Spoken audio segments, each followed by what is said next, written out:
אני שמחה להיות כאן, זה לא ברור מאליו להגיע ולתת מעצמי, ולפני הכל אני אפתח ולהגיד לכם תודה, בטח אתם שומעים את זה הרבה, אז גם תודה לכל מי שבחר ובחרה והחליט להצטרף לכאן הערב. מבחינתי להגיע לכאן ולהשקיע מהזמן שלכם ולבוא ולהקשיב ולקבל כלים על הורות זה לא ברור מאליו, אבל התודה היותר משמעותית היא על הזמן שלכם ועל האנרגיה שלכם ועל המחיר המשפחתי האישי, הרגשי, הזוגי, ההורי שאתם שילמתם ומשלמים. וכאן ברמה האישית אני יכולה להגיד שכשפרצה המלחמה, אני כבר לא בגיל של גיוס, גם לא מילואים, אבל יכולה להגיד לכם שאמרתי לבעלי, אני אעשה את המילואים בבית שלנו, ובמהלך המלחמה אני עובדת המון, ועבדתי המון בהתנדבות הרבה זמן עם מפונים, מהצפון ומהדרום, ועובדת עם נשות מילואימניקים בפרויקט מדהים שאנחנו עושים לנשות מילואימניקים של סדנאות העצמה דיגיטליות, וגם הערב הזה מבחינתי זה עוד משהו לתת חזרה על כל מה שאתם נותנים. אז שיהיה לנו ערב טוב. המטרה שלי כאן הערב איתכם בעצם זה, מעבר לזה שאני ככה אציג את עצמי בקצרה, זה לתת לכם כלים לייצר איזשהו חיבור מחדש, כי אני מקווה שסיימתם עם הסבבים, אבל יש סיכוי שהמציאות ככה תשתנה. אז קודם כל נעים מאוד, שמי ליאת רוקח זמרוני, אני אימא לשלושה בנים מתבגרים, יונתן, אריאל ועומר, אני נשואה 19 שנה לבעלי היקר, אני יועצת משפחתית עם התמחות בזוגיות ובמיניות, וכמות המילואימניקים ומילואימניקיות ובני זוג שאני פגשתי השנה, גם בתוקף ההטבה שקיבלתם וגם בתוקף החיים עצמם שדורשים מאיתנו להתבונן על הזוגיות, היא עצומה. בשביל ההורות זה בית ספר שעוסק בהכשרת נשות מקצוע בתחום ההורות, המשפחה והאימון, אז אנחנו מלמדים ייעוץ זוגי ואימון רגשי לילדים ונוער והדרכת הורים וייעוץ שינה, ויש לנו מענה. ויש לנו מענה במחירים מסובסדים לאנשי מילואים, אז אני גם רוצה להגיד את זה ולשים את זה כאן. אני גם אתן את הנייד שלי בסוף, מי שמרגיש צורך במשהו תפנו, באמת יש לנו מענים ומענים טובים. כתבתי ספר שנקרא אמנות ההורות, הגיע להיות רב מכר, אני מרצה בארץ, בעולם, מקימה עכשיו סטארט-אפ, יש לי לימודים מאחוריי, ובעיקר יש לי חוויה טובה של אנשים. אז על מה אנחנו יכולים לדבר כאן הערב הזה, וככה אנחנו ניגע בזה על קצה המזלג, אבל פרקטית, קצה המזלג פרקטי, שאתם תצאו עם משהו שאתה יכול להגיד, אוקיי, אני יכולה לעשות עם זה. ניגע רגע בקשיים שאתם עוברים באופן מאוד גנרי, אני לא פוגשת כל אחד ואחד מכם באופן אישי, כן יכולה להגיד שיש הרבה מאוד קשיים ואתגרים שבוודאי אתם מרגישים אותם בבית שלכם, והם אופיינים לבית שלכם, אבל הם אופיינים להרבה מאוד משפחות שעוברות את התהליך הזה שאתם עוברים כרגע בחיים שלכם. אנחנו הולכים לתת באמת איך אנחנו יכולים להתחבר מחדש, כל הסיטואציה החדשה הזו שיוצאים וחוזרים ויוצאים וחוזרים מטשטשת ומאוד מאוד מקשה, ואיך אנחנו יכולים לייצר איזושהי עצמה משפחתית עכשיו בחיים שלכם. אז בואו נצלול ובואו נתחיל. המדינה עברה טלטלה, המדינה עוברת משבר, אתם עוברים טלטלה ומשבר עצומים בחודשים האחרונים, בשנה וחצי האחרונות. המילואים הממושכים, אני לא צריכה להגיד לכם, אבל אני אביא לזה איזשהו פן ממסגר, לא משפיעים רק עליכם אישית, ואתם יודעים את זה, הם משפיעים על המערכת המשפחתית שלכם, על הילדים שלכם, על בנות הזוג שלכם, על בני הזוג שלכם, וגם עליכם ברמה האישית. וכולכם חווים שינויים שהם יכולים להיות דרמטיים אפילו בשגרה, בתפקוד, בתפקידים בבית וגם בפן הרגשי. ולפני שנדבר רגע על פתרונות, אני רוצה רגע לשים את זה כאן ביחד איתכם ולהכיר יחד באתגרים הייחודיים שאתם מתמודדים איתם. אני יכולה להגיד שאני חושבת שמאז קום המדינה, ואולי גם את זה שמעתם, לא התמודדנו עם זה בחברה בישראל, ואנחנו, המילואימניקים, כבר לא חיילים שמתמודדים עם מלחמות כמעט. ובדיוק כמו שבשדה הקרב חשוב רגע להכיר את השטח, ככה גם בבית. כן, יש חשיבות מאוד מאוד גדולה להבין רגע את הקשיים שלנו, כי זה יהיה הצעד הראשון לבנות את הגשר חזרה למשפחה שאתם מכירים, או משפחה מותאמת למצב חדש. וכאן אני הולכת לעבור איתכם עכשיו על כמה מצבים רגשיים אופייניים. ברור שלא תזדהו עם כולם, ואולי אפילו עם אף אחד מהם לא תזדהו, ואני בטוחה שכל אחד מכם יכיר משהו מהמצבים האלה מקרוב, ואני רוצה רגע לגעת בזה כדי שנבין עם מה אנחנו מתמודדים, כדי שנדע את מה אנחנו רוצים, במה אנחנו רוצים לגעת, למה אנחנו רוצים לתת פתרון. אז הנקודות האלה שככה שמתי לנו כאן בצורה מאוד כללית, נוגעת בכמה תחומים שאתם בוודאי מכירים בחיים שלכם. הנוכחות הנמצאת ונעדרת עם עין לסירוגין. יש איזושהי נוכחות לא רציפה בחיים שלכם, היא יוצרת אתגר מאוד משמעותי לכל המערכת המשפחתית. הילדים חיים בחוסר ודאות, יש איזשהו מצב שאבא יבוא, אמא כן תגיע, אבא חוזר. החוסר של הנוכחות של ההורה באירועים חשובים היא מורגשת, והמשפחה שלכם באופן עקרוני נעה כרגע בין שני מצבים קיצוניים. שגרת חירום שהפכה להיות מאוד מאוד ארוכה כשאתם במילואים, ושגרת חגיגה כשאתם חוזרים. ומאחר ויש סבבים, אז השגרת חגיגה לעתים נהיית ארוכה, לעתים קצרה, ואין איזושהי שגרה שכולכם הכרתם עד השבעה באוקטובר. וזה מצב שמקשה על יצירת רצף חינוכי, רצף טיפולי, רצף משפחתי, וכשאתם רגילים להתערבויות בבית, כשהיו תפקידים נורא ברורים ביניכם והכל משתנה, אז ההרגלים להורה שנשאר בבית ומנסה לבנות פה איזושהי שגרה בתוך על כותרת שגרת חירום, שגרת חגיגה, מאוד מאוד מאתגרת, גם יש איזה משהו שיכול להתערער, ומי שפה נמצאת או נמצא בבית לצד הבן או בת הזוג המילואימניק שלו, בוודאי יכול להבין על מה אני מדברת, ואם בא לכם אתם מוזמנים לכתוב פה בצ'אט נקודות, הערות וגם שאלות ואפילו התייחסות, אם זה נגע בכם או לא, אני אתייחס לכל הדברים. אתגר נוסף שהמציאות הזו מאלצת אתכם להשתתף בתוך איזשהו אתגר שאתם לא בחרתם, זה שהמבנה המשפחתי שלכם משתנה בעל כורחכם. כלומר, אחד מכם לא נמצא בבית באופן שכיח כמו שהיה, ואז זה גורם למערכת המשפחתית להתארגן מחדש, ותחשבו על פלוגה, על גדוד, או אפילו על יחידה, שפתאום מישהו נהדר, אז צריך להתאים את עצמנו למצב. וגם פה, ההורה שנשאר בבית בעצם נאלץ לקחת על עצמו את כל התפקידים. כולל מה שהיה שייך קודם לבן או בת הזוג. ובהרבה מאוד מקרים אנחנו רואים אצל משפחות, ואני בשנה וחצי האחרונה עובדת עם הרבה מאוד, אני עובדת גם עם משרד הביטחון, אבל גם עם הרבה מאוד משפחות של מילואימניקים ומילואימניקיות, ואני רואה שהרבה מאוד ילדים בוגרים, במיוחד בכורים אגב, לוקחים על עצמם איזשהו תפקיד הורי בבית, כלפי האחים הצעירים.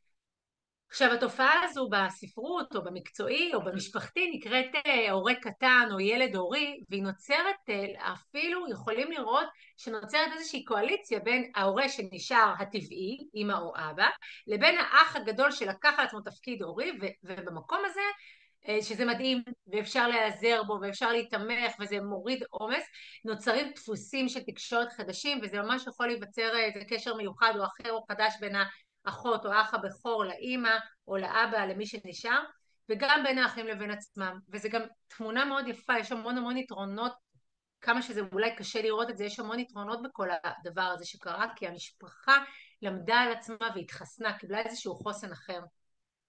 אבל המציאות הנוספת הזו שאתם מתמודדים איתה מתייחסת גם לערעור של האיזון בחזרה. כלומר, למרות הקושי אנחנו רואים שהמשפחות בסך הכל מצליחות למצוא איזשהו איזון בהיעדר ההורה שבמילואים, וכולם מסתגלים למצב ולומדים לתפקד, ואז באופן פרדוקסלי, ואני בטוחה שאתם מרגישים את זה לפחות חלקכם, דווקא כשאתם חוזרים מהמילואים פתאום האיזון העדין הזה שהצלחנו לייצר בבית הוא מתערער. ואז שוב פעם המערכת המשפחתית שלכם שדווקא למדה לתפקד בלעדיכם צריכה להסתגל מחדש ולפנות מקום. למי? לכם. עכשיו זה פרדוקס, כי היה לכם מקום, ובמקום שהחזרה דווקא הרבה מאוד פעמים תביא הקלה, אנחנו נורא מצפים, אוקיי, הוא חזר ממילואים, היא חזרה ממילואים, הם בבית, אנחנו מצפים אליה הקלה. אנחנו רואים הרבה מאוד פעמים שנוצר שוב משבר של הסתגלות מחדש. ובמיוחד אנחנו רואים את זה גם ברמה הזוגית וגם ברמה של הילדים שמתקשים כל הזמן בשינויים התכופים האלה, בכללי המשחק המשפחתיים, ומה שהיה מותר כשאבא לא היה בבית פתאום אסור כשהוא חוזר, ומנסים לייצר איזושהי שגרה שאולי הרבה פעמים עיגלתי פינות כשהייתי לבד ועכשיו אני רוצה להחזיר לשגרה, או קודם אמא החליטה על הכל ופתאום אתה חוזר וכאילו אין לך מילה במרכאות, כי יש איזה סדר יום חדש שהסתגלו אליו בלעדיך או בלעדייך, והמקום הזה של מי שהיה במילואים לחזור הביתה הוא מקום לא פשוט. והמקום הזה למי שהיה בבית לקבל את המילואימניק או מילואימניקית היא מקום לא פשוט גם. בתוך כל הדבר הזה קורה עוד משהו, הסמכות ההורית שלכם באיזשהו אופן מתערערת. כי מאוד קשה לשמר סמכות הורית לאורך זמן כשאתם לא נמצאים פיזית עם הילדים לתקופות ארוכות.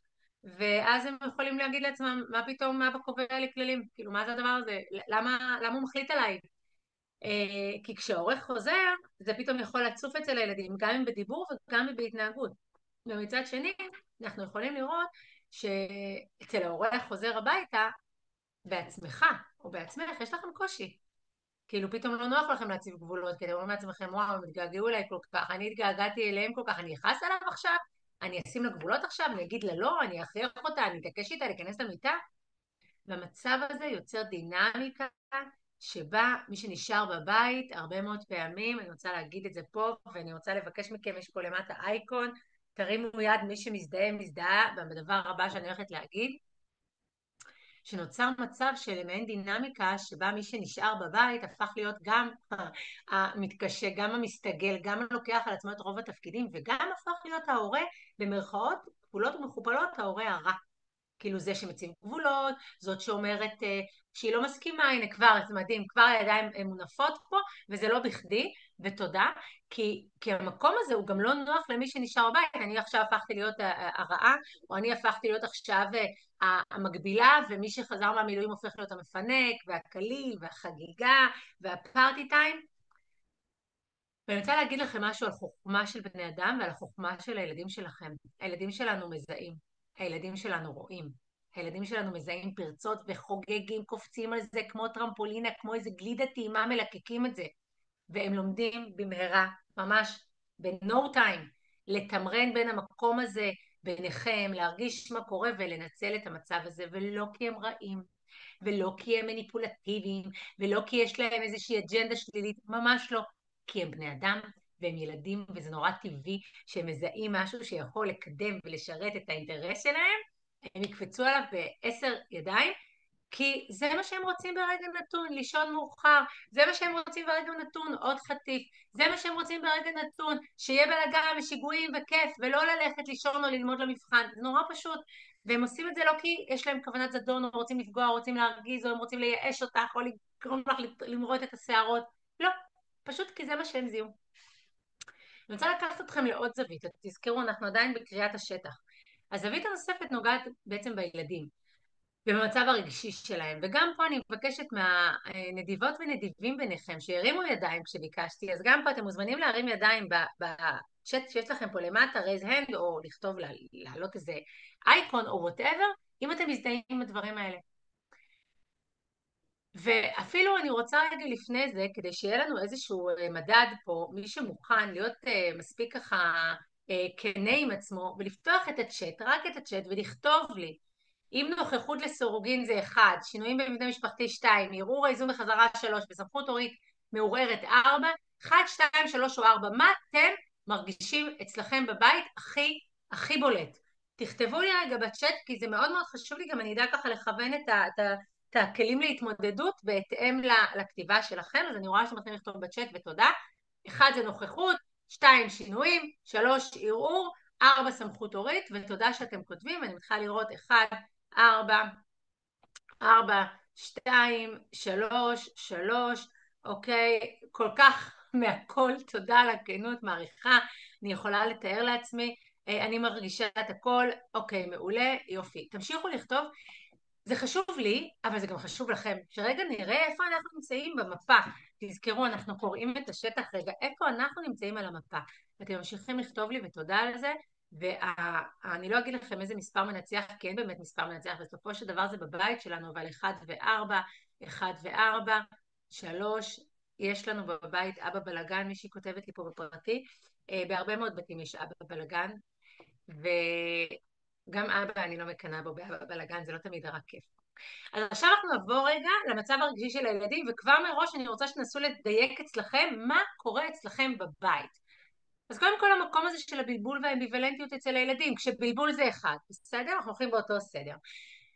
ילדים להורים במילואים חווים רגשות מעורבים ולא פעם רגשות סותרים. מצד אחד נורא שמחים, נורא מתרגשים, אבא בא הביתה או אמא חוזרת הביתה, מצד שני הם יכולים לחוש כעס, על ההיעדרות הזאת, על התחושה הסמויה שהם לכאורה לא בסדר העדיפות.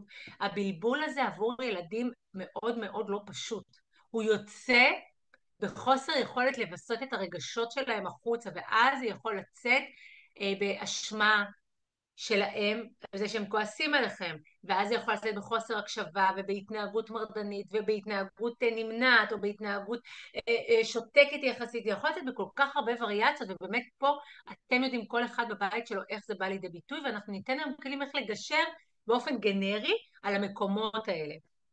והילדים שמתקשים לבסות את הרגשות שלהם, אנחנו יכולים לפגוש אותם ביום יום באיזו התפרצות זעם או בחוסר רצון ללכת לישון או באיזו דווקאיות כזו, שאמא או אבא יכולים להרגיש שהם עושים דווקא, וזה לא דווקא. זה הצורך שלהם להביע את הרגשות, ולא תמיד יש להם דרך וכלים. הם לא למדו כלים ודרך, ולמי שנשאר בבית לא תמיד יש את הפניות ואת הזמן עכשיו להתחיל ללמד אותם את הפן הרגשי של להביע את הרגשות שלהם, וגם בזה ניגע הערב. הם גם חווים געגוע מתמשך. הרבה מאוד פעמים געגוע מתמשך יכול להפוך לכעס, כי געגוע ממושך אצל ילדים צעירים שתפיסת הזמן שלהם עדיין מוגבלת, יכול להיות חוויה רגשית מתישה, שמקשה עליהם על ההתמודדות ועל ההחזקה של הדבר הזה. ואז, אחרי תקופה ארוכה, אנחנו נראה שהמנגנוני הגנה שלהם יכולים להפוך להיות מגעגוע כואב לגעגוע כועס.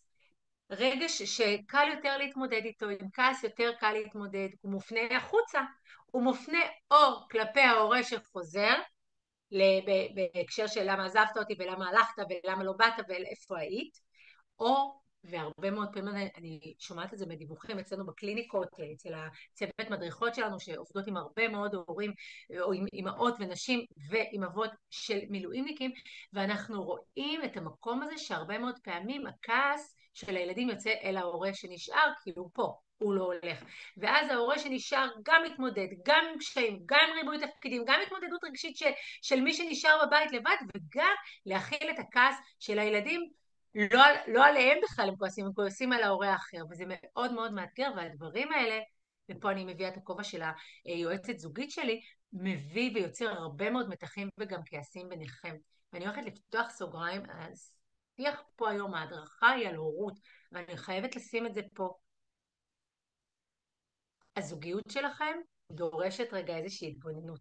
הקשר הזוגי דורש איזושהי הסתכלות. אפשר הסתכלות עם איש מקצוע שזאת מתנה גדולה, ואפשר הסתכלות עם עצמכם, אבל כולכם עוברים פה איזושהי טלטלה, וגם הקשר שהכיר משהו אחד עובר דברים, ולפעמים הם סמויים, וכדי שהם לא יגדלו למשהו גדול שיתפוצץ בסוף, כדאי לקבל את הכלים ואת ההכוונה איך לעבור ואיך לגשר. גם שם סגרתי סוגריים.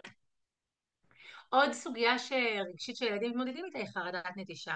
אם אנחנו מכירים שתינוקות בגילי 11 חודש אומרים חרדת נטישה ורוצים לראות שאבא הולך וחוזר, אז הילדים שלכם יכולים לפתח, או אולי פיתחו, ואולי גם לא, חרדת נטישה זה פחד מתמיד שההורה שלי ייעלם. זה כמובן יותר מאפיין ילדים צעירים, וזה יכול להיות לבוא לידי ביטוי באיזושהי הצמדות כזו, הצמדות יתר של אחד הילדים להורה שבבית דווקא, או קושי להיפרד אפילו לזמן קצר, ובוודאי ראיתם את זה, או איזשהו סירוב ללכת לבית ספר, שאלות חוזרות ונשנות על מתי ההורה שלא נמצא חוזר, ומתי הוא חוזר, ובמקרים חמורים אנחנו גם רואים ילדים שמפתחים תגובות פיזיות לחרדה, כאבי בטן ודברים פיזיים שהגוף ממש מאותת לנו, הרטבות, רגרסיה בהרטבה, הפרעות שינה, ואנחנו רואים כל מיני תופעות שהילדים עוברים וחווים, ותכף אתם צריכים לכתוב לי מ-1 עד 4, מה הכי שכיח אצלכם בבית, עם משהו מהארבעה האלה.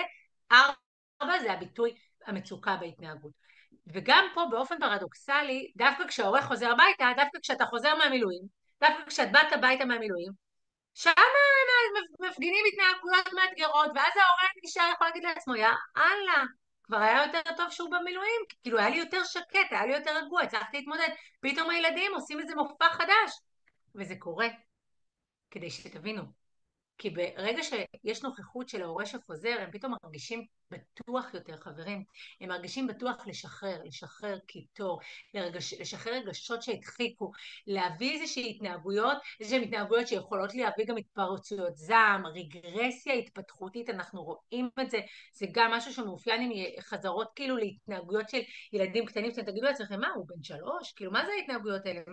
מה הוא מפונק? מה, איתי? אוקיי, כל מיני משפטים כאלה, אני אומרת במרכאות, כי זה לא השיח שאני מאמינה בו כלפי ילדים, אבל הרבה מאוד פעמים זה שיח שיכול לעלות לכם בראש, כי אתם רואים איזושהי רגרסיה, מרדנות, אבל מצד שני אתם יכולים גם לראות התנתקות, ואתם יכולים לראות הימנעות רגשית, דווקא מההורה שחוזר, וההימנעות הזאת, היום פגשתי זוג שהוא בא ואומר לי, תקשיבי, הוא אומר לי, היא הייתה הילדה שלי.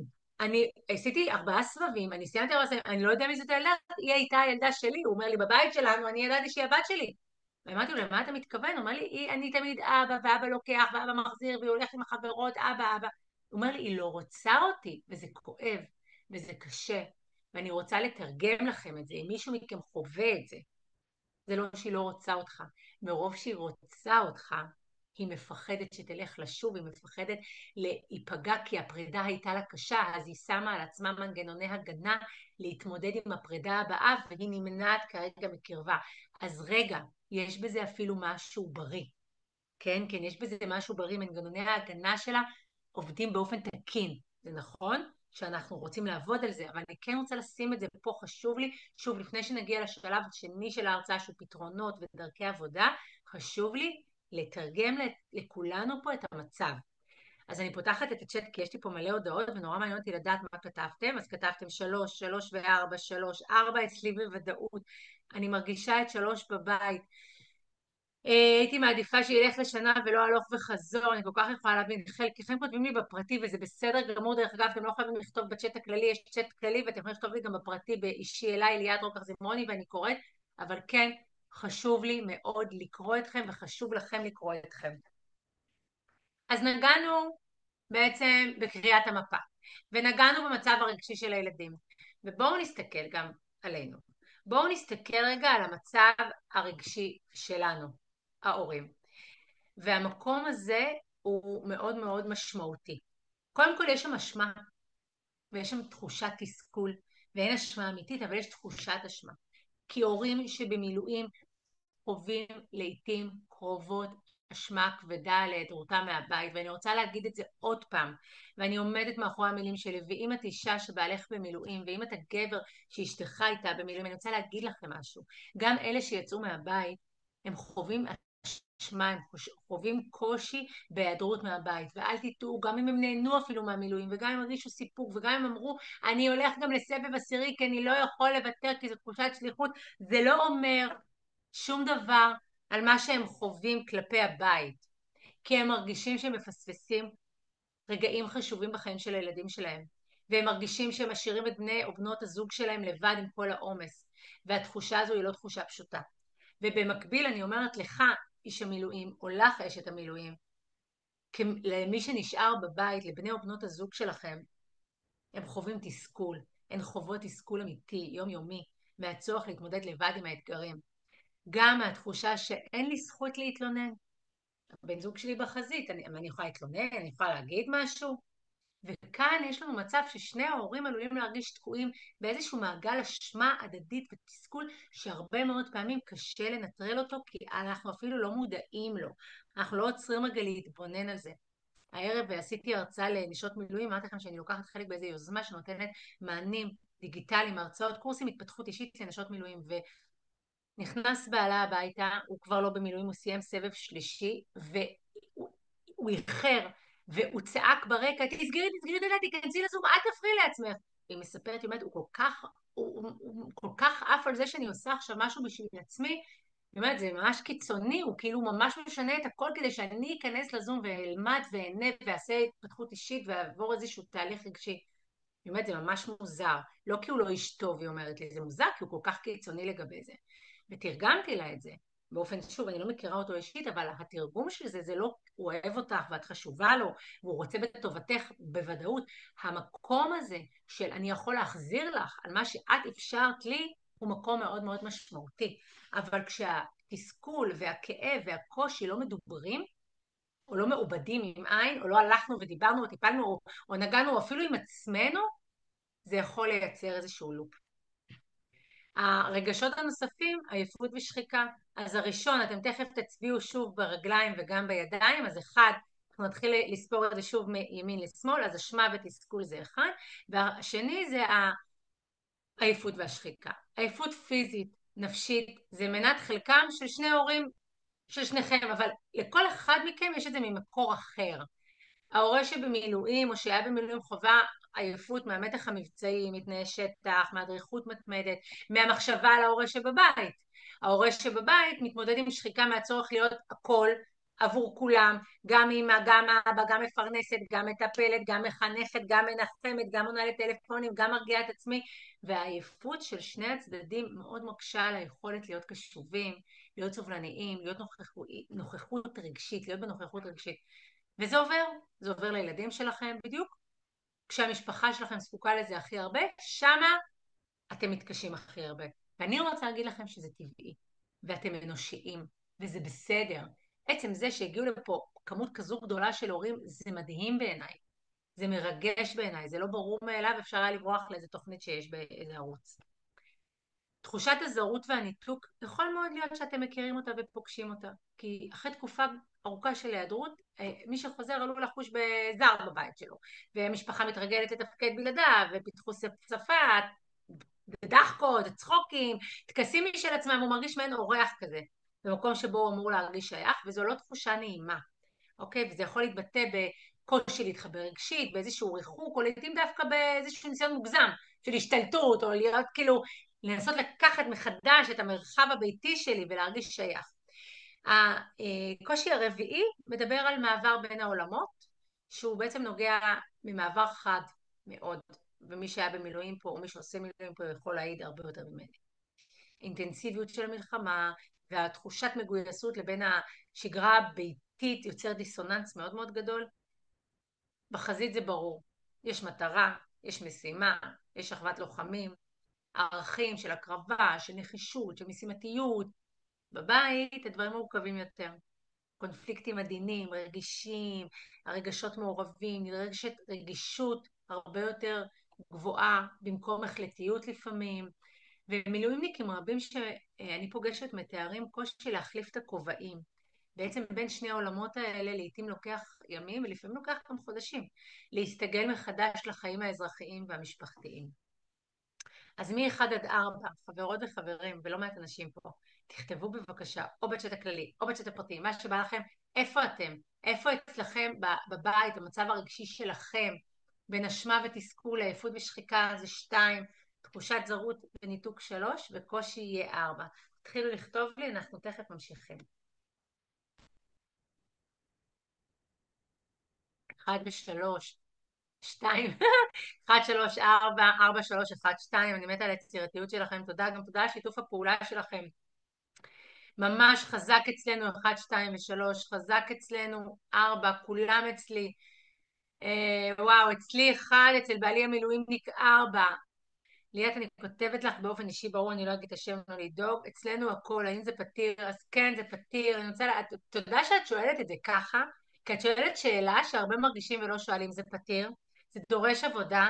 הגעתם לפה, כבר אתם מתחילים לדבר על זה ולשמוע על זה, ואני חוזרת ואומרת, וכנראה יש צורך בזה, אז אני חוזרת ואומרת, אפשר יהיה לקבל פה את הנייד, לפנות אלינו ולקבל כמובן בסבסוד שיש לכם או בסבסוד שאנחנו ניתן חלקי, whatever, גישות, אימונים זוגיים, אימונים של הדרכת הורים, מה שצריך כדי שאתם תתחילו ותגיעו לכאן. כי זו התשובה, אוקיי? התשובה לכל מה שהעליתי עכשיו, אוקיי, אז נגענו במפת השטח, הבנו איפה אנחנו נמצאים, עם הילדים, עם הרגשות שלנו, עם האתגר האמיתי שפגש אתכם בעל כורחכם אגב, ועכשיו אנחנו בעצם, אני רוצה להביא לכם את התשובה.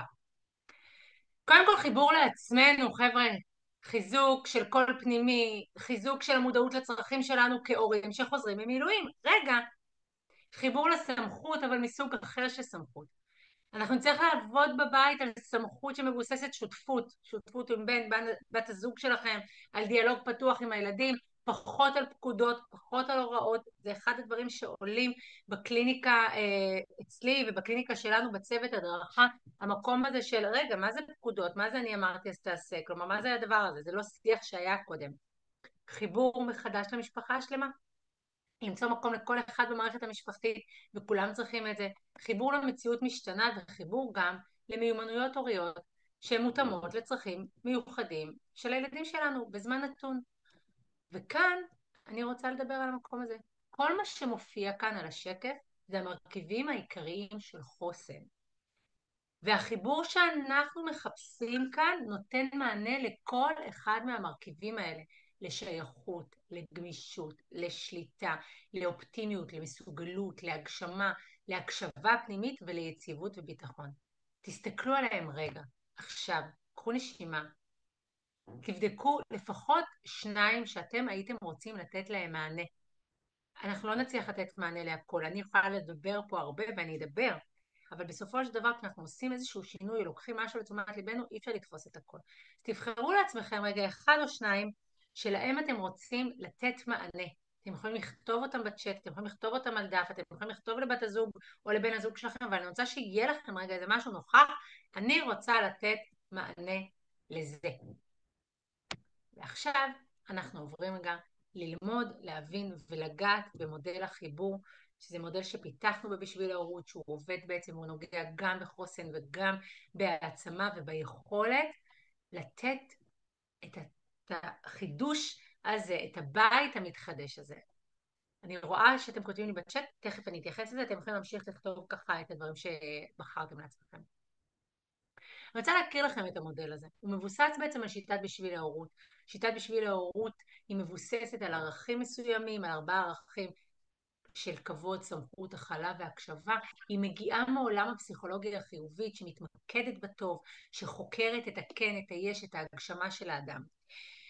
הפסיכולוגיה מביאה את החיבור לחוזקות, חיבור ליחד, חיבור לבחירה, חיבור לוודאות פנימית וחיבור לרצון. ואנחנו נתחיל מהחטא הראשונה, אוקיי? ובעצם במקום של החוזקות, פסיכולוגיה החיובית בראשה עומדת תפיסה שדימוי חיובי מביא לפעולה חיובית. כלומר, חיבור לתחומי חוזק ברגשות חיוביים ובערך של החיים מייצר אצל האדם מנוף לפעולה חיובית ומשמעותית. בעצם פסיכולוגיה חיובית באה ואומרת, עצם האדם שהוא מודע לכוחות שלו ומודע למשאבים הפנימיים שלו, זה יאפשר לו לנוע קדימה ולהתקדם באתגרים שלו. זה לא בא לבטל קשיים, זה לא בא להגיד שהבעיות והרגשות השליליים שאנחנו מתמודדים איתם הם לא רלוונטיים, זה לא בא להגיד את זה, זה כן בא להגיד שאנחנו נשים פוקוס על החיוביות בחיים שלנו, על מה שכן עובד, כדי להצליח לחבר, כדי להצליח לייצר שיח אחר. בואו ניקח את זה להקשר של חזרה ממילואים ממושכים, הגישה הזאת אפילו מקבלת משמעות מיוחדת.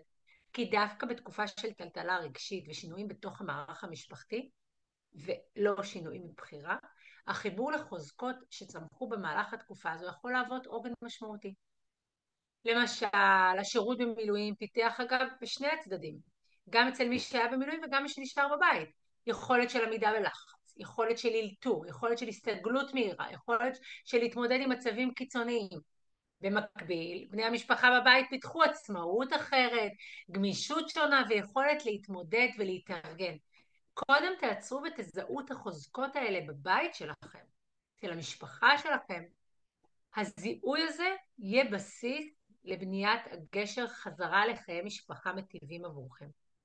כי במקום להתמודד בקשיים שנוצרו, ובפערים שנוצרו, ובאובדן של אנשים שהכרנו, ובאובדן הזמן, ובאובדן משהו שקרה לגוף שלי אם נפצעתי, או לנפש שלי שבוודאי נפצעה, פסיכולוגיה חיובית באה ואומרת, רגע, בואו נעיר את הצמיחה שהתרחשה בתקופה הזאת, בואו נשתמש בה כמנוף להתחברות מחודשת.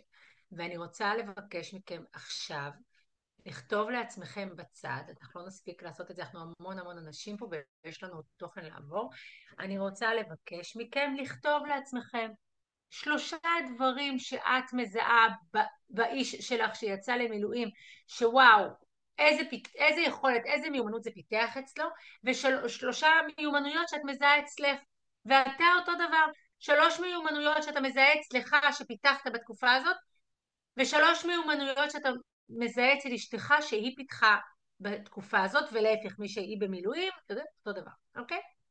ומהמקום הזה אני רוצה לקחת אתכם רגע ולשאול אתכם, מה החוזקות שלכם? מה החוזקות של הילדים שלכם? אתם מסוגלים לשלוף את זה?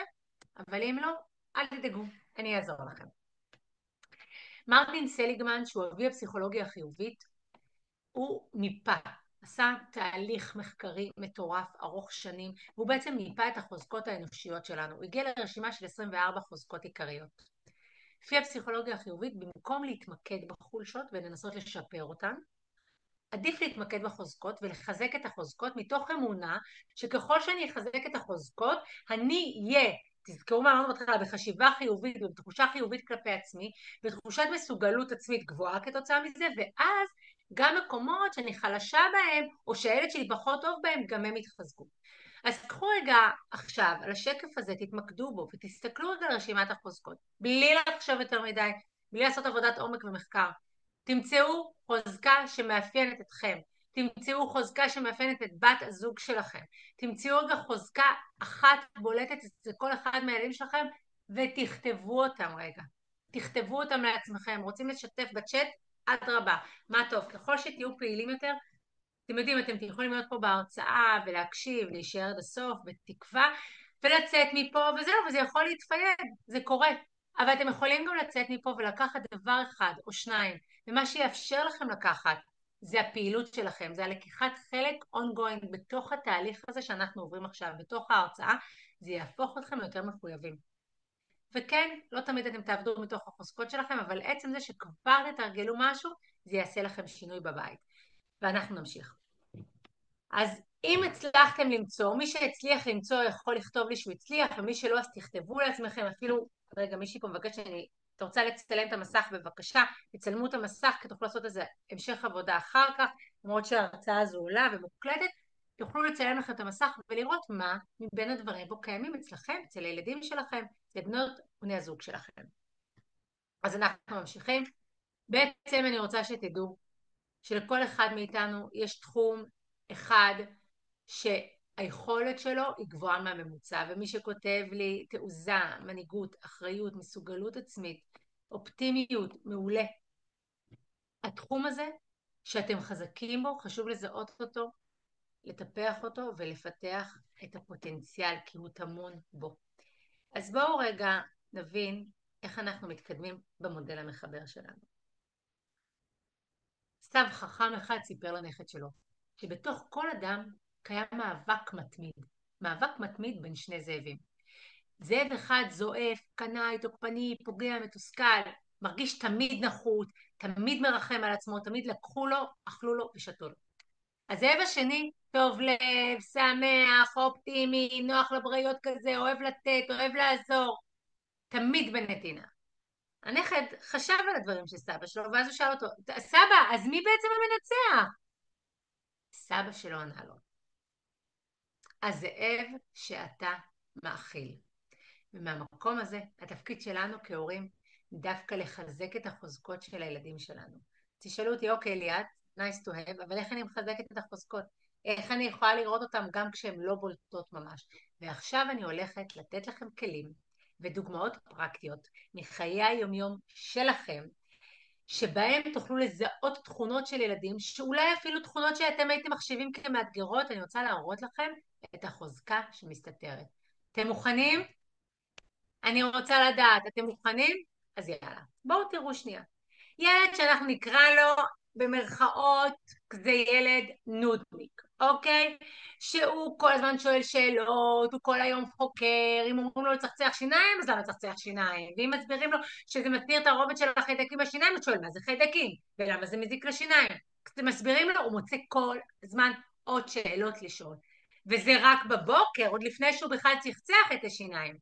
הרבה מאוד פעמים ילד כזה יכול לייצר חוויית התשה להורים שלו.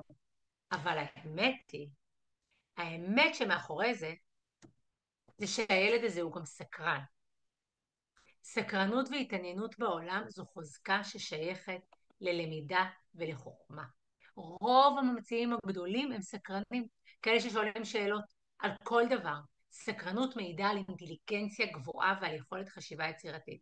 ולכן, אם יש לכם רגעים שאתם רואים שהילדים שלכם הם בחוויה שלכם במרכאות נודיקים ושואלים וכל מה שלהם מה לוודא ומה להבין, תזכרו שבפעם הבאה שהוא שואל שאלה, בפעם הבאה שהיא רוצה לדעת עוד משהו ועוד משהו, תראו בזה סקרנות. קחו נשימה, תגידו לו, וואו, אני רואה שאתה ממש סקרן, אני שמה לב שיש לך המון שאלות, אני שמה לב שמעניינים אותך המון דברים. כמה זה חשוב לשאול שאלות כדי ללמוד. קחו את הדבר הזה שנתפס אצלכם כמשהו שלילי, מעצבן, מציק, ומיד תצליחו להפוך אותו למשהו חיובי. ויש לי עוד דוגמה, הילדה הזו, שאתם יכולים לתפוס אותה כחצופה, אגב, יכולה להיות דומה לי מאוד בילדתי, כי אני נתפסתי תמיד כאחת שמתערבת בהכל, גם בשיחות מבוגרים, תמיד יש לי מה להגיד, תמיד ילדה שאומרת את דעתה, וכמה דודות כאלה או משפחה אומרים עליי, יו, בכל דבר מתערבת, ואיזה חצופה היא, ויש לה מה להגיד, ומה פתאום היא עונה לך? במקום ללמוד הילדה הזאת היא רק מפטפטת ורק מתערבת ורק כל הזמן צריך להעיר לה. אבל אני רוצה לספר לכם משהו על הילדה הזו. הילדה שמתערבת בכל דבר, ותמיד יש לו מה להגיד, יש לה אינטליגנציה בין אישית מאוד מאוד גבוהה. אם תשימו לב להתנהגות שלה ותתחילו להסתכל על זה בעין טובה, תגלו שזאת ילדה שרגישה מאוד לסביבה ויודעת מה כל אחד מסביבה צריך ומה הוא מרגיש. ויש לה לב רחב, והיא תעמוד לצד החלש, והיא תדבר בשמו, והיא תדע לייצר קשרים חברתיים. אז מצד אחד אני יכולה להגיד לה, יו, איזה נודניקית את, איזה חוצפנית, כמה את מדברת ולמה את מתערבת? אני מורידה אותה או מרימה לה? אני מחזקת אותה או מחלישה אותה?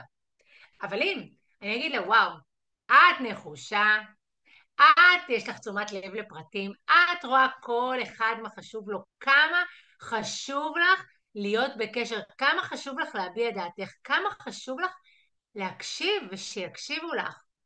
אז אני יכולה להרים לה בדרך הפוכה, ומהמקום הזה לגייס אותה, כי ככל שאני מחזקת את החוזקות של הילדים שלי ושל האנשים סביבי, אני מעצימה אותם, אני גורמת להם בתחושה חיובית, הם משתפי פעולה גדולים יותר, הם בתחושה חיובית לגבי החיים, והרבה יותר קל להתנהל איתם ביום יום. עם ילדה כזו אפשר גם להתייעץ, ואפשר לשאול את דעתה, ואפשר גם להיעזר בקבלת החלטות, וכן המטרה היא להעצים אותה, ולתת לה את התחושה ואת המקום שהיא ראויה ושרואים אותה. ויש משהו מאוד משמעותי שאתם יכולים לעשות איתה ועבורה. אז אני רוצה לקחת אתכם לעוד ילד. עכשיו נלך קודם בת. הילד הזה שהתעודה שלו ואני הייתי לארג'ית, 7 ומטה, חולמני כזה, והוא לא נמצא בלימודים ולא אכפת לו ולא מעניין אותו למעט כדורסל או כדורגל או MMA או בריקוד, לא משנה במה. אתם מכירים את הילדים האלה? שכל בוקר צריך לגרד אותם מהמיטה? השעון יכול לצלצל 70,000 פעם, הם לא יצאו מהמיטה, מתלבשים בקצב צב, קשה להם לזוז, אבל בבוקר או ביום שיש אימון, וואו, רבע שעה לפני הזמן, מתלבשים תוך 5 דקות, שמים את הגרביים המתאימות, את החצאית המתאימה. ההורים של אותו ילד יכולים להגיד לו, אם רק היית מתייחס ככה לבית ספר כמו שאתה מתייחס לאימון. אתם מכירים את זה? בעצם, כדי לעזור לילד הזה שלכם לממש את הפוטנציאל שלו, אותם הורים צריכים להבין שיש פה אינטליגנציה תנועתית מאוד מאוד גבוהה ואותה לחזק. ואם הם ישבחו אותו על האחריות, על הקימה לקראת אימון, על הנחישות והתמדה, על כמה זה חשוב לו חורף סתיו אביב קיץ, לאט לאט לאט יש סיכוי גדול יותר מכל דבר אחר שחלק מהדבר הזה יזלוג גם לבית הספר וללימודים. כי התפיסה מחקרית ומוכחת, ככל שאנחנו מתמקדים בחוזקות, אנחנו מעצימים אותן בכל התחומים. ויש את הילדה הזו שלצורך העניין היא לא פותחת את הפה בשיעור, בבית היא נחשבת לביישנית, הרבה מאוד פעמים אני יכולה לדבר במקומה, בבתים מסוימים ההורה ידבר במקומה, היא יושבת עם הנייד שלה, עם האוזניות שלה, מוזיקה, ההורים קוראים לה מנותקת, אבל למעשה יכול להיות שיש לה כישרון עצום של מוזיקה והיא זוכרת כל שיר, גם אם היא לא מעולה באנגלית אבל את השירים היא יודעת, והיא יכולה לחזור עליהם באופן מדויק, ויש לה טעם מוזיקלי ייחודי שלה.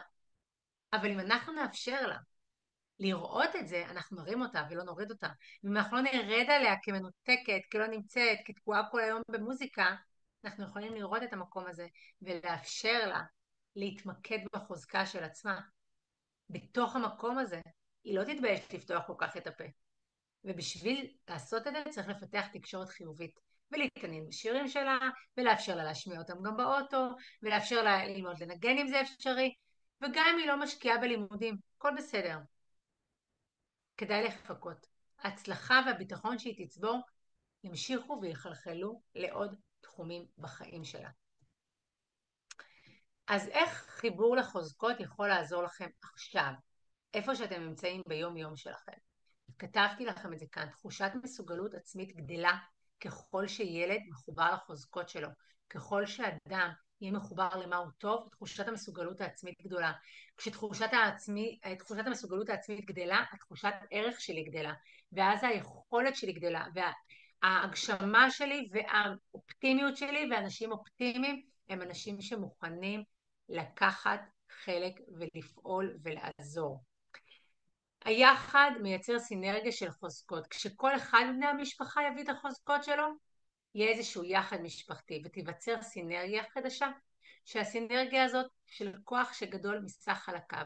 במילואים שלכם, כן כן אתם, פיתחתם יכולות מנהיגות, יכולות עמידה בלחץ, יכולת פתרון בעיות, יכולת התמודדות במצבי קושי ומשבר. הבני זוג שלכם פיתחו בבית עצמאות, גמישות, ניהול רב משימתי. הילדים גילו כוחות של הסתגלות, עזרה הדדית, אחריות. כל החיבור הזה מחדש של החוזקות יוצר משפחה חזקה יותר משהייתה לפני המילואים. רק צריך את העיניים שיראו ויחפשו את זה. ולכן, במקום לחזור למה שהיה, יש לכם כאן הזדמנות ליצור יחד חדש ומועצם, משפחה שעברה משבר וצמחה ממנו, עם הכרה הדדית בחוזקות וביכולות של כל אחד מכם. והתפקיד שלכם עכשיו זה לא להחזיר עטרה ליושנה, זה לבנות יחד משהו חדש ומותאם שמכבד כל אחד מכם ומביא את הסינרגיה של החוזקות, כי זה משהו שחשוב. ונתתי לכם פה סתם דוגמה, ככה איך כל אחד יכול להביא משהו מעצמו ולתת לו תפקיד, לרגוע ולאופטימי, ולמי שלוקחת את התפקיד של משפחה ישראלית שכזאת. אנחנו לא מסתכלים על הרגעים המאתגרים, דווקא תחפשו את החוזקות, תהפכו אותם לתפקיד אצל כל אחד מכם. תנו לכל אחד את התפקיד שמתאים לו, תנו לילדים שלכם להתנסות, גם אם זה נשפך וגם אם זה נשבר, תסמכו עליהם, תנו להם להיות מעורבים, תתייעצו איתם, תנו להם משימות בגיוס, לא בפקודה, אל תעשו במקומם. הילד שלי הצעיר, יש לי 3 בנים, הוא פשוט לא מרים צלחות סדרתי, הוא יכול לסיים לאכול, להשאיר את הצלחת על השולחן, לא משנה מה הוא עושה, לא משנה איפה הוא, אני אקרא לו להרים את הצלחת, וברור שאני יכולה להרים את הצלחת בשנייה במקומו.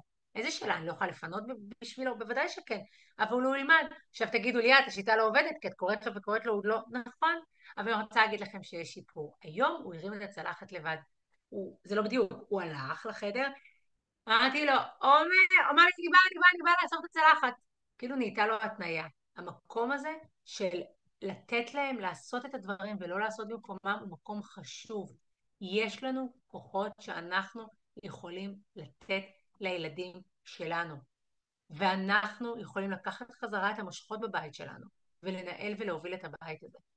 לעודד אותם לעשות דברים בעצמם.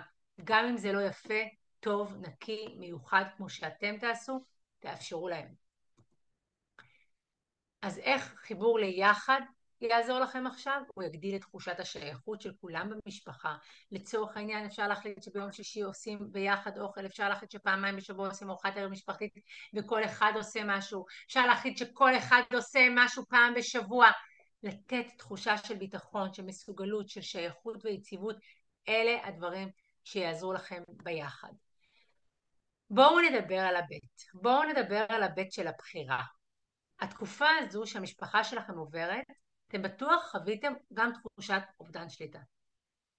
דווקא בתקופה הזו, להכיר בזה שיש לנו בחירה, גם בתוך אילוצים חיצוניים, זה מחזיר את יכולת השליטה, או את תחושת השליטה הביתה, את תחושת המשמעות.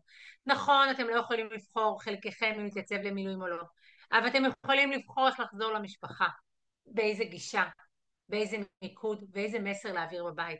אם ללכת לקבל עזרה מקצועית או לא, אם ללכת לקבל הכוונה זוגית או לא. הבחירה בתגובה שלנו, הבחירה היא לא בנסיבות. הנסיבות אף אחד לא יכול להחליט עליהן. ויש כוח משמעותי לבחירה, כי הבחירה להיות מאושר במצב נתון היא בחירה שאנחנו יכולים לקחת. אני אפתח סוגריים ואני אגיד ששלחתי כאן בצ'אט בתחילת הערב מדריך להורדה של כלים פרקטיים לחיים מאושרים. זה מדריך עם תרגולים ועם כלים. אתם צריכים להוריד אותו, להכניס שם את הפרטים שלכם ואתם תקבלו אותו למייל כקובץ PDF. אז אני תכף אקפיץ אותו שוב, אבל יש לכם אותו, אתם יכולים לקבל אותו כמובן במתנה ובאהבה לשימוש בשבילכם. אז אני רוצה לדבר רגע על הנושא הזה של אושר, והאם אושר זה בחירה. אני רוצה לספר לכם שאני עושה ממש בימים אלו, מתחילה דוקטורט של מדעי האושר בארצות הברית של דוקטור טל בן שחר. אושר זו סוגיה נורא נורא מעניינת. אושר בעצם עוסק ב-well-being שלנו. האם אני יכולה להיות מאושרת כשקשה לי? האם אני יכולה להיות מאושרת כשאני במילואים? האם אני יכולה להיות מאושרת כשאני מתמודדת עם 4 ילדים בבית? כמעט שנה שלמה. אז האושר שלנו מורכב מ-10, 40 ו-50. פרופסור סוניה ליבומירסקי מאוניברסיטת קליפורניה ערכה מחקר מקיף על אושר. היא גילתה ש50% מרמת האושר שלנו נקבעת על ידי גנטיקה. זו נקודת הבסיס וכנראה לא נוכל להשפיע עליה. 10% מהאושר שלנו נקבע על ידי נסיבות והסביבה והמרחב הסביבתי שאנחנו נמצאים בו. אבל, וזה אבל גדול מאוד מאוד, 40% מהאושר שלנו נקבע על ידי הפעולות והבחירות המכוונות שלנו. ובעצם למחקר הזה הייתה השפעה מהפכנית ומשמעות מאוד גדולה. למרות שמרבית מהאושר שלנו הוא מושפע גנטית, וזה הוכח וזה נאמר, יש לנו יכולת להשפיע. יש לנו יכולת להשפיע על כל החיים שלנו על ידי זה שאנחנו נעשה את הבחירות שלנו. וזה משהו שחשוב לזכור אותו וחשוב לדעת אותו. והנה לכם גם המדריך ששלחתי, ואם הוא לא עבר, מי שנמצא פה מהצבא, אני מזמינה אתכם לשתף אותו בהתאם. חוץ מהאושר, אני יכולה גם לבחור איפה אני משקיעה את האנרגיה שלי, כי אם אני אשקיע את האנרגיה שלי גם בוויכוחים וגם במריבות וגם בארוחת הערב וגם, רוב הסיכויים שהאנרגיה שלי תתפזר, אבל אני כן יכולה לבחור להשקיע את האנרגיה במה שאני יכולה לשנות. ואני לא יכולה לבחור עבור ילדים שלי נסיבות חיצוניות, לא יכולה לבחור מה7 באוקטובר לשנות אותו, לא יכולתי לבחור אותו, אבל אני יכולה לבחור איך להתייחס לזה, ואז לתת גם להם וגם לעצמי כלים טובים יותר. ונכון לעכשיו, אנחנו לא יכולים לשנות את הדברים שקרו. אנחנו יכולים להשפיע על הדברים שעוד יקרו. הדבר היחיד שאנחנו יכולים להשפיע עליו כרגע, זה אנחנו והילדים שלנו. ומהמקום הזה אנחנו גם בוחרים איזה מודל אנחנו רוצים להיות. מודל חיקוי חיובי עבור הילדים שלנו, או מודל לחיקוי שאנחנו נמצאים בו עצבניים ותשושים וכעוסים. כל זה מאוד אנושי. להיות כעוס ומתוסכל ותשוש זה אנושי. אבל צריך לזכור שמישהו מסתכל עלינו. כי הילדים שלנו צריכים הורים חיוביים, הורים מובילים. אני לא מצליחה להיות חיובית ומובילה כל הזמן, אבל אני מצליחה להיות רוב הזמן. ולמרות האתגרים, אני מצליחה להביא את המקום הזה לילדים שלי. ופה אני רוצה לתת לכם טעימה. טעימה מאיך בחירה משפיעה עלינו עכשיו. כי אם אני אתן לילד שלי לבחור מה ללבוש בבוקר, לבחור עם מי לשחק, תגידו לי, ברור שהוא בוחר עם מי לשחק, אבל אני רוצה לתווך לו את זה. כשהילד שלי מחליט עם מי לשחק או באיזה משחק לשחק, אני יכולה לפנות אליו ולהגיד לו לצורך העניין סתם, עידו, אני רואה שבחרת לשחק בלגו. אסנת, אני רואה שאת בוחרת לשחק בברול סטארט. אני רוצה להכניס את השיח של בחירה למרחב שלהם, כי העובדה שהם שומעים שהם בוחרים ושהם מקבלים מכם חיווי של אנשים בוחרים, זה מרגיש להם שיש להם שליטה, זה מחזיר להם תחושת שליטה לחיים, אופטימיות. אלן קלר כתבה מאמר מדהים על אופטימיות. אלן קלר הייתה חוקרת האופטימיות, מי שמכיר את אלן קלר, בגיל 2 היא התחרשה והתעברה. אופטימיות היא כלי מדד משמעותי לחיים מאושרים. אנשים במשברים ועם משברים ועם קשיים יכולים להיות אופטימיים. משפחה שעוברת טלטלה יכולים להיות בה אנשים אופטימיים. אנחנו יכולים לעזור להם להיות כאלה. אנחנו יכולים לעזור לעצמנו להיות כאלה. כי המקום הזה של בחירה הוא מקום חשוב. ודאות. אז הוו של מודל המחבר הוא ודאות. עכשיו, אתם נמצאים בעולם של אי ודאות מתמשכת. הוודאות הפנימית היא תהיה העוגן היחידי שלכם כרגע, ועוגן כל כך חיוני. אני לא מדברת על לדעת מה יקרה מחר, כן לדעת, אבל אני כן מדברת על איזשהו ביטחון פנימי ביכולת שלכם להתמודד עם מה שיבוא. וקודם דיברתי על החוזקות ועל המיומנויות שכבר פיתחתם בתקופה הזו. כמילואימניקים, פיתחתם יכולת לפעול גם בתנאי חוסר ודאות קיצוניים, אני בטוחה. ועכשיו, הוודאות הפנימית הזו שלכם על עצמכם, כי יודעים שאתם יכולים להתמודד במצב של חוסר ודאות קיצוני, את זה תביאו כמשאב משפחתי הביתה. כשאתם מעבירים לילדים שלכם את המסר, נכון, אנחנו לא יודעים הכל, אבל אנחנו יודעים שנסתדר, אנחנו יודעים שיהיה בסדר, אנחנו כאן ביחד אחד בשביל השנייה, יש לנו אחד את השנייה, הסתדרנו כשאבא לא היה פה ונסתדר כשאבא פה, הסתדרנו כשאמא הייתה שם ואנחנו נסתדר גם עכשיו, לתת את תחושת הביטחון. בספר שלי אומנות ההורות יש פרק שנקרא לברר, להיות הורה מברר. היכולת להיות הורה מברר זה להיות הורה ששואל שאלות, שלא מניח הנחות, אתה מתנהג ככה כי אתה רוצה להפריע, ולמה עוד פעם? הורה שמברר זה הורה ששואל שאלות את הילד, מה הרגשת, מה חשבת, איך אפשר היה לפתור את הסיטואציה הזו אחרת? הורה מברר כשילדה שלו רבה עם חברה, ובמקרה אני והאימא חברות, אני לא אסמס לאימא, אני אעזור לילדה שלי לפתור את הבעיות שלה. הורה מברר זה הורה שבעצם מחזיר את הכוח לילד שלו, לילדה שלו, מתוך אמונה והבנה, שככל שאנחנו נהיה יותר מבררים, הילדים שלנו יהיו יותר עם ביטחון עצמי, יהיו יותר עם קול פנימי חיובי בתוכם, ידעו לשאול את עצמם את השאלות הנכונות, ולהוציא אותם ממצבים שהם לא רוצים להיות בהם. ולכן, הורה מברר ישאל שאלה מקדמת, במקום למה את כל פעם עושה את זה, הורה מברר ישאל, מה את חושבת על זה? איך את חושבת שאפשר היה לעשות אחרת? מה את חושבת שאפשר לעשות בפעם הבאה? מה גרם לך להתנהג ככה? מה אתה חושב שהיה קורה אם היית מתנהג אחרת? הורה כזה הוא מכוון את הילד, אבל הוא נותן לילד לענות בתוך עצמו על השאלות ומתוך עצמו על השאלות. ובדרך הזו אתם מאפשרים לילד שלכם להתמודד. אז הורה מברר שואל שאלות מקדמות. ופה אני רוצה לקחת אתכם למבחן קצר לעצמכם. האם אתם מבררים או משערים? אני מזכירה לכם שבמודל המחבר אנחנו בעצם רוצים להחזיר את המשפחה שלנו לתפקוד. תפקוד שהוא יהיה מיטיב עבורנו ועבורם. ובמקום הזה אנחנו נעבוד עם העצמה של החוזקות, ועם הפסיכולוגיה החיובית, ועם ההורה המברר, ועם לראות את המיומנויות, ועם לקחת את הגשרים של מה שהיה לנו עד עכשיו. מה אתם יותר אומרים לילדים שלכם? אמרתי לך, תמיד את מתנהגת ככה. אולי כבר תקשיבי לי, אני מציעה לך כל פעם ואתה לא מקשיב. כדאי לך לעשות את זה ככה. וגם אם אתם כאלה, זה מצוין, כי יש לכם לאן להתקדם. במקום אמרתי לך, אני יכולה לשאול אותו מה אתה חושב. במקום תמיד את, אני יכולה לשאול אותה איך הרגשת כשהתנהגת ככה. במקום תקשיבי לי, אני יכולה לשאול אותו או אותה, מה הפתרון שאת מציעה? או במקום להציע להם כל הזמן ולפתור להם, אני יכולה לעבוד איתם בדיוק כמו שאנחנו יכולים לעשות בצבא כשאנחנו יוצאים לתוכנית שטח. מה היתרון של הדרך הזו? מה היתרון של הדרך הזו? מה החיסרון של כל דרך? ובואו נלך, נקבל החלטה. ובמקום להגיד להם כדאי שתעשי כך בפעם הבאה וכדאי שתעשה ככה, אפשר לבדוק איתם ולשאול אותם איך תפעלו בפעם הבאה ומה בפעם הבאה אתם תעשו. כי כשאנחנו מבררים, אנחנו מאפשרים לילד שלנו למצוא את התשובות שנמצאות בתוכו. כשאנחנו עושים את זה, אנחנו מלמדים אותו להכיר את עצמו, מכוונים אותו פנימה, והוא יפעל מתוך ביטחון עצמי ומתוך ודאות פנימית גם ברגעים של חוסר ודאות. כי אני רוצה לפתח בו קול פנימי חיובי. אני רוצה שהוא ידע להגיד לעצמו דברים מעצמים, אני רוצה שהוא ידע להרגיע את עצמו, אני רוצה שהוא ידע לענות לעצמו, אני רוצה שהיא תדע להכיר את עצמה.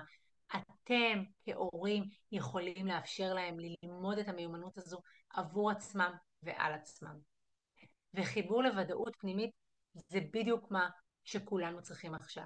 וודאות פנימית בדיוק נגזרת של הורה מברר. גם עבור עצמכם, במקום להטיח בו האשמה ובמקום להגיד לה עוד פעם את עושה את זה, גם בזוגיות שלכם תשאלו שאלות. מה גורם לך להרגיש ככה? למה את חושבת? מה היית רוצה אחרת? מה חשוב לך? איך את חושבת שאפשר לפתור את הבעיה הזו עכשיו? מה את מציעה שנעשה?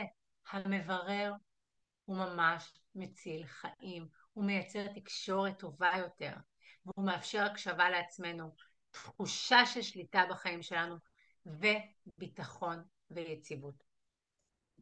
אנחנו אוטוטו מסיימים את המודל שלנו ואנחנו עוברים לרייש, לרצון. רצון זה מצפן פנימי, זה מצפן שמכוון אותנו קדימה, גם בתקופות משבר. אנחנו הרבה מאוד פעמים במשבר נוטים לשרוד ולהתמקד בהישרדות, ומאבדים הרבה מאוד פעמים את החיבור לרצון שלנו ולתשוקות שלנו ולמאוויים שלנו. כהורים וגם כילדים וגם כמשפחה מאוד חשוב לזהות את הרצונות המשותפים והפרטיים, ודווקא התנועה לעברם תעניק לכם כיוון, משמעות, בתקופה הזו של שיקום משפחתי שכל המשפחות נמצאות בה עכשיו, ואני שוב חוזרת ואומרת ואני מקווה שהסבבים יסתיימו. נכון, יש משפט כזה שאומרים בלי זה אי באינדונזיה, אז בלי זה לא רק אי באינדונזיה, והרבה מאוד הורים שונאים את בלי. כי אולי נשמע לכם כמו איזו התנהגות ילדותית, מפונקת, של כאן ועכשיו, ולא מכבדת ולא מתחשבת במצב. אני רוצה אבל להגיד עוד משהו על בלי. בלי זה חיבור רצון אמיתי, חיבור אמיתי לרצון, חיבור עמוק. למעשה זה חיבור לחיוניות, וממש לחיים עצמם, לערך התשוקה הזו הפנימית. בתקופת מילואים, הרבה מכם בוודאות התנתקו מהרצון האישי, וחייתם במצב שעברתם למצב מאוד צריך. אבל עכשיו, כשאתם סיימתם עם המילואים, הקשבה לבלי שלכם וגם של הילדים שלכם זה חלק מאוד משמעותי בחזרה לחיים האזרחיים, השגרתיים והנורמטיביים. כשאנחנו מכבדים את הרצונות, גם אם לא תמיד מגשימים אותם, אנחנו מלמדים את הילדים שלנו לזהות את הקול הפנימי שלהם ולהאמין בו, שזה כלי מאוד מאוד משמעותי בבניית החוסן הפרטי שלהם. ואני רוצה לתת לכם משימת תרגיל. כן, כן, 100 רצונות. אני רוצה להזמין אתכם, להציע לכם, ומי שירצה לשתף אותנו באינסטגרם שלנו, או אפילו בפרטים מוזמן.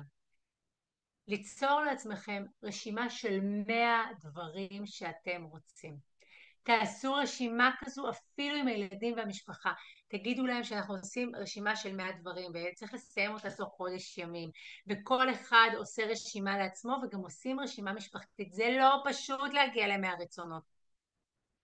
אבל תשאלו את עצמכם, ליאת, למה צריך רשימה כל כך ארוכה? אני אגיד לכם. יצירת רשימה משפחתית של 100 רצונות של כולם זה כמו אימון שריר הרצון. ולפעמים בתקופת הישרדות כמו שאתם הייתם, השריר הזה יתנוון. גם הילדים הוא יתנוון להם. ב10 רצונות הראשונים שתעלו את המובן מאליו. סבבה, תעלו את המובן מאליו. ב20 הבאים תתחילו לחפור עמוק יותר. אחרי שתעשו 50 רצונות, אתם תגלו רצונות שלא ידעתם בכלל שקיימים בכם. כשמגיעים ל100, וזה מוכח, אני עשיתי את זה עשרות פעמים, עם אנשים, אולי אפילו מאות פעמים. כשמגיעים ל100, מתרחש קסם. הרצונות האמיתיים והעמוקים שלכם מתחילים לצוף. פתאום יש למשפחה מצפן משותף. וזו הזדמנות ממש יקרה לשמוע את הרצונות של כל בני המשפחה, כולל הילדים, לראות איפה הרצונות נפגשים, לראות איך אפשר לעשות התאמה. אנחנו לא רצים להגשים הכל, ממש לא, אבל לכתוב את זה, להביא את זה, להציף את זה, להנכיח את זה, ייצר מצפן משפחתי. הרשימה הארוכה הזו תאמן את היכולת לרצות שוב, אחרי תקופה שכולם בבית שלכם עשו את מה שצריך. חיבור לרצון יעזור לכם עכשיו גם בתחושת מסוגלות, גם במוטיבציה פנימית לעשייה, גם בתחושת ודאות פנימית, גם בהקשבה לעצמכם ובמימוש עצמי. ואלו הם חלקים מאוד מאוד חשובים. אז אני רוצה רגע לקחת אותנו ולסכם את הערב הזה, ולחזור ולהגיד לכם שהמודל המחבר נוגע בכל אותם דברים פרקטיים שאנחנו יכולים לעשות. אם זה נוגע בהתמקדות בטוב, אם זה נוגע בהעצמה, אם זה נוגע בלקחת את הדברים ולעשות אותם מתוך הוויה של רצון ותשוקה, אם זה להיות הורה מברר ולשאול שאלות ולא להניח הנחות. ואני רוצה לתת לכם מתנה. אני רוצה לתת לכם כאן במתנה את המצפן לחיים מאושרים, שזה מדריך מאוד מאוד פרקטי. אני מזמינה אתכם או לסרוק אותו או להוריד אותו בקישור שנתתי לכם בצ'אט. אני אתן לכם גם את הנייד שלי, כן, הנייד האישי שלי, וקוראים לי ליאת רוקח זמרוני, וכתבתי לכם אותו כאן בצ'אט עכשיו. אני מזמינה אתכם, מי שרוצה להגיע לקבל הדרכה פרטנית, ייעוץ שינה, ייעוץ זוגי במחירים מסובסדים, או על מימון מה שאתם מקבלים מהצבא דרך המילואים, באהבה. מי שרוצה לשאול או לדייק או לקבל הכוונה לייעוץ או אצלנו בבית הספר או מגורמים נוספים, באהבה. ובעיקר אני רוצה להגיד לכם שתמיד חשוב, הכי חשוב לפני עלות השחר, זה משהו שחשוב מאוד לזכור. אנחנו יכולים להשפיע על החיים שלנו. הייתי רוצה לבקש מכם, לפני שאני אסיים את החלק שלי, שתכתבו במילה, בבקשה. זה מאוד יעזור לי, אבל זה יעזור גם לכם. תדעו אתם עם מה אתם יצאתם, כדי שאתם תצאו מהערב הזה, ומשהו אחד שלקחתם, זה לא משנה מה זה. לא משנה אם זה בתיאורים בהתחלה למצב שאתם נמצאים בו, או משהו שלקחתם איתכם פרקטי. עם מה אתם יוצאים מהמפגש הערב? מילה, תחושה, כלי, טיפ, נרמול, תודה. כן, וזה בסדר לכתוב לי בדיירקט, הכל טוב, תכתבו, אני מאוד מאוד נהנית לקרוא את זה, ואתם צריכים את זה בשביל עצמכם. כי אדם שידע מה הוא לקח, אמא שתדע עם מה יצאה, אבא שידע עם מה הוא יצא מפה היום, תיתן לו תחושה טובה יותר ללכת מחר בבוקר לעיסוקים שלכם. עם הורה מברר, איזה יופי, תודה, עם תעצומות נפש, תודה, עם הורה מברר, עם החוזקות שהבעל שלי פיתח במילואים, איזה כיף, עם לזכור את החוזקות, שוב, נרמול, יופי, תמשיכו לכתוב, חשוב לכם לדעת עם מה יצאתם, עם הודיה, תודה, את מקסימה, תודה, הבחירה באושר היא שלנו, תודה רבה, יופי, תמשיכו לכתוב לעצמכם, תורידו את המדריך, אני ממש אשמח, תודה על הערך שאת נותנת, את מדהימה, סוחפת, וואו וואו וואו, תודה רבה, דגש לחוזקות, וואו, איזה יופי, האמת, וואו, הלוואי והצליח להעביר לבעלי שמינית ממה שהעברת לנו פה, זה מוקלט, הוא יוכל לצפות, תודה רבה, אלופה ממש, לא, אתם האלופים שבאתם ולקחתם ואתם כותבים ומשתתפים ופיניתם את הערב הזה, אני נתתי רק משהו אחד קטן מתוך עצמי בעבור משהו גדול מאוד שאתם נתתם תקופה ארוכה, התודה היא לכם. איך מורידים את המדריך? אז אני שמתי פה קישור, אתם פשוט שמתי קישור בצ'אט, אתם נכנסים לצ'אט, ממלאים שם את הפרטים שלכם ואתם מקבלים את המדריך למייל. 100 דברים הדהימו אותי, הרשימה, יופי, התחברות, הודיה, איזה כיף, תמשיכו לכתוב, זה טוב לכם, אני גם מקריאה את מה שאתם כותבים כדי שזה יהדהד אליכם חזרה. ליאת, תודה, אני ובעלי, אוקיי, ליאת, תודה, אני ובעלי ישבנו פה ואנחנו עמומים ואוחזים ידיים, אז כנראה זה לא ברור מאליו, ותודה, זה מרגש. אל תוותרו על עצמכם, אנשים יקרים. טלטלות עוברות, אתם התחזקתם בתקופה הזאת, אתם קיבלתם הרבה מתנות בתקופה הזאת לצד הקושי, לצד הטלטלה. תהיו מסוגלים עכשיו לקחת ולבנות, ואם אתם צריכים עזרה, תיקחו עזרה ותבנו ותשייפו ותדייקו. תודה לכם, איזה כיף שקיבלתם תקווה ונתן לכם השראה, איזה כיף, תודה רבה. ככל שאתם כותבים לעצמכם ממה יצאתם, אתם יוצאים יותר מדויקים. זה שעשית לצפה של המציאות, וואו, תודה, וזה עזר, אני מאוד שמחה. לצערי לא ראיתי רצוף, אני אצפה בהקלטה, מעולה, יופי, אני שמחה. תצפו בהקלטה, היא תעלה לכם, זה במתנה עבורכם, תהנו מזה, תיקחו את זה, ותמשיכו לעשות טוב, ושוב תודה. המדריך יגיע אליכם למייל בקובץ PDF, שימו לב, הוא יכול להיות יגיע לספאם או לקידומי מכירות, תראו שזה מגיע אליכם נכון, ואני אגיד לכם לילה טוב. את ההקלטה יעלו לכם, תכף יסבירו לכם מהצבא איפה מעלים את ההקלטה ואיך זה עובד. אני רוצה להגיד לכם תודה רבה, אני שמחה שזה היה לכם מלמד ומעניין, ואני ממשיכה לקרוא את המילים שלכם, תמשיכו לכתוב. אני אקרא עד האחרון המשתפים, כי השיתוף הוא בשבילכם, הוא גם בשבילי, תודה, אבל הוא בעיקר בשבילכם. כי מי שיוצא מפה ויודע מה הוא לקח, הוא ידע מה הוא ייקח הלאה. ומי שיוצא מפה ונותן לדבר הזה לעבור לידו, זו הבחירה. ואת כל רגע נתון, חברות וחברים יקרים, יש פה המון אנשים, בכל רגע נתון יש לנו יכולת לבחור. אתם בחרתם להגיע לכאן הערב. יכול להיות שתצאו מכאן ותיישמו משהו אחד, זה המון. יכול להיות שתצאו מכאן ולא תיישמו כלום, ובעוד שבוע תזכרו במשהו אחד. זה המון, זה אנושי, זה נורמלי, זה טבעי. תודה רבה על הנוכחות שלכם, תודה רבה שהזמנתם אותי. פורום היקר של קרן הסיוע של מילואים 360, תודה שהזמנתם אותי, תודה על ההזדמנות, ושיהיה לכם לילה טוב. ליאת, תודה רבה לך, תודה.